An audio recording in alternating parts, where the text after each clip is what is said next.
there's two thoughts that go through my head when you answer that question. One is breadth and one is depth. So I'll give you a depth example.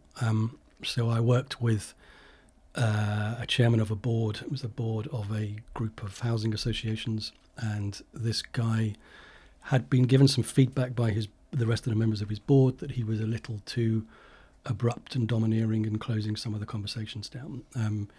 Beautifully, he had the bravery to then make a contact with me, and we did some VoicePrint work with him. And what that allowed me to do, and he again gave me with the permission of his board to sit in that board meeting once or twice, and he gave me the remit to stop the conversation if I saw him doing something that was relative to the feedback that he'd had. And anyway, so an example was, they'd be having a conversation about something, and what he would used to do is, here's my thoughts on that, and here's the conversation we need to have, and here's my thoughts on that, and here's the suggestion from me. Now, combine that with this fact was this guy was about 6'7" tall, with a big orange beard. So if you imagine the combination of Father Christmas and the biggest Welsh rugby player, you can imagine that's what this guy was. So he had a very deep voice. He was a domineering character, sat at the end of the table. And so when he made a suggestion, it did quieten some of the voices in the room down. And what lots of the work that I did with him was centered around the use of the evaluate voice in particular.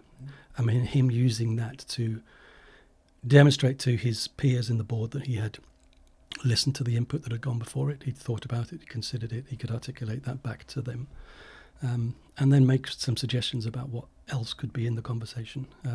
So there's an example of depth. So that's a single person with a significant role, corralling decisions as the chair of a board for that group.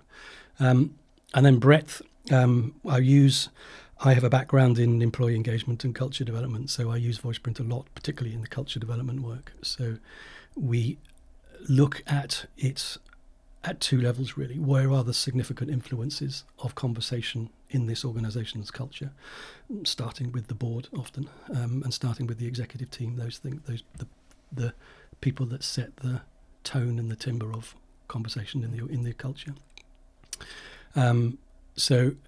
And therefore, what is the collective voices that are of leadership that are in this business, and how does that change behaviour, and how does that change the conversations that others have within the organisation, and therefore what's the links to its culture? So there's an example there, and sometimes we'll plot group reports for a number of different parts of the business to find differentiators or consistency, or where is it working really well, or where might there be one or two little grit in the oyster that we can find out using that team by team comparison using the group reports.